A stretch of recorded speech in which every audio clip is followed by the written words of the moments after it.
तो देखिए, ईरान पर लगातार हमले शुरू हो गए हैं। नमस्कार, मैं हूं नीलू। अमेरिकी सेना ने कहा है कि उसने ईरान के सैन्य ठिकानों पर हमले किए हैं। अमेरिकी सेना ने बताया कि ये हमले आत्मरक्षा में किए गए। हमलों में ईरान के उन सैन्य ठिकानों को निशाना बनाया गया है जो हॉर्मुज स्ट्रेट से गुजर रहे जंगी जहाजों पर बिना किसी उकसावे के हमले करने के लिए जिम्मेदार थे। देखिए, अब कोई ना कोई बहाना ट्रंप बना रहे हैं और कल जिस तरह से खबर आई ईरान के अलग अलग हिस्सों से जहां पर तबाही देखने को मिली, वहां हमला किया गया, उसको लेकर अब अमेरिका कह रहा है कि हां, हमने हमला किया है। मध्य पूर्व में अमेरिकी सैन्य ऑपरेशन की निगरानी करने वाले अमेरिकी सेंट्रल कमांड ने इन हमलों के बारे में जानकारी दी है। सेंट्रल कमांड ने एक बयान में कहा कि 7 मई को जब अमेरिकी नेवी के गाइडेड मिसाइल विध्वंसक स्ट्रेट ऑफ हॉर्मुज से ओमान की खाड़ी की ओर जा रहे थे, तभी ईरानी सेना ने कई मिसाइलें, ड्रोन, छोटी नावें लॉन्च कर दी। अमेरिकी सेना ने बिना किसी उकसावे वाले हमलों को रोका और अपनी सुरक्षा में जवाबी कार्रवाई की है।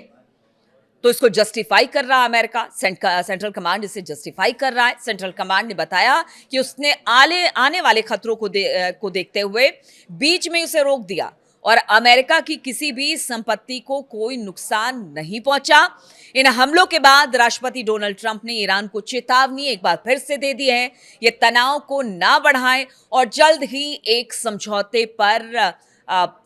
किसी समझौते पर सहमति अपनी जता दे। ट्रंप ने ट्रुथ सोशल पर लिखा कि अगर उन्हें जल्दी से समझौता ईरान ने नहीं किया या फिर उस पर हस्ताक्षर नहीं किया तो भविष्य में हम उन्हें और भी जोरदार और हिंसक तरीके से खत्म कर देंगे।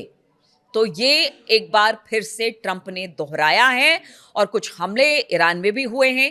ट्रंप ने कहा कि 3 विश्व स्तरीय डिस्ट्रॉयर अभी बहुत सफलतापूर्वक जो है वो हॉर्मुज के अंदर दाखिल हुए हैं और फिर वहां से बाहर भी निकल गए हैं। इस तरह की बात वो कह रहे हैं। तीनों डिस्ट्रॉयर को कोई नुकसान नहीं पहुंचा है, लेकिन ईरानी हमलावरों को भारी नुकसान उठाना पड़ा है। यानी हमें किसी तरह का कोई नुकसान नहीं पहुंचा है। हालांकि ईरान कह रहा है कि नुकसान तो हुआ है। इधर अमेरिका अपने दावे कर रहा है, ईरान अपने दावे कर रहा है। वो कई छोटी नावों के साथ तबाह हो गए हैं, ऐसा अमेरिका का कहना है ईरान को लेकर। और देखिए, उन्होंने कहा कि हमारे डिस्ट्रॉयर्स पर मिसाइलें दागी गई, उन्हें आसानी से मार गिराया गया और इसी तरह ड्रोन आए और हवा में ही उनको जलाकर राख कर दिया गया। ये बहुत ही खूबसूरती से समुद्र में जा गिरे जैसे कोई तितली अपनी कब्र में गिरती है।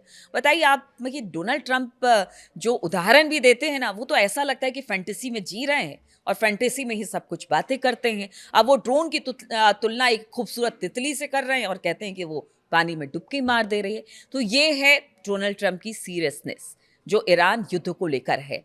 हालांकि अभी भी वहां पर जबरदस्त टेंशन देखने को मिल रहा है, लेकिन धमकी पर धमकी डोनाल्ड ट्रंप दिए जा रहे हैं।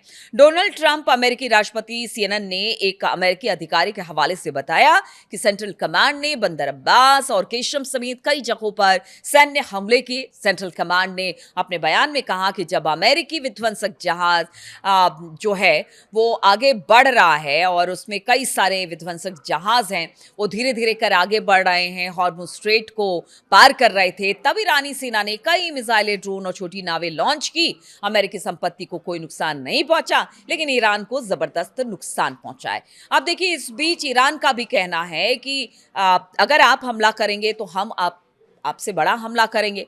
पहले भी मैंने बताया कि जो हॉर्मुज है ना, उसको लेकर ईरान बिल्कुल सख्त है। उसका यही कहना है कि उसके लिए अगर अमेरिका से बातचीत करना है तो उसे हॉर्मुज को ही आगे रखना है, उस पर लगातार अपनी नाकेबंदी, मतलब वहां के रास्तों को बंद करना है, वरना निगोशिएशन नहीं हो पाएगा अमेरिका से।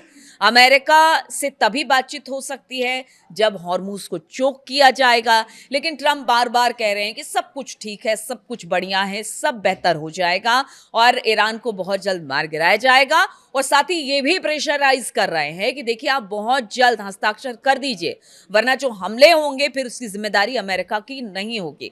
अब अमेरिका ने जो 14 सूत्रीय प्रस्ताव रखा है उस पर 30 दिन की मोहलत दी है, लेकिन मोहलत के बावजूद भी इस वक्त ट्रंप जो है वो प्रेशर देने का काम कर रहे हैं और अब तो कह रहे हैं कि हम पर हमला करेंगे तो फिर ईरान के अंदर भी धमाके होंगे, हमले होंगे और ईरान में ये हमले और धमाके हुए हैं। हालांकि ईरानी सेना का कहना है, आईआरजीसी का कहना है कि देखिए अब जो वहां पर बहुत सारे ड्रोन दागे गए थे उनको इंटरसेप्ट भी किया गया है। हाँ, कुछ जगहों पर गिरे हैं, लेकिन देखिए टेंशन अब भी बरकरार है। हमलों की बात हो रही है, दबाव की राजनीति हो रही है, लेकिन हॉर्मुज चौक है, अमेरिका ने नाकेबंदी भी जबरदस्त कर रखी है। चलिए आगे भी तमाम अपडेट्स लेकर मैं आती रहूंगी। फिलहाल बहुत बहुत शुक्रिया मेरे साथ इस वीडियो में शामिल होने के लिए।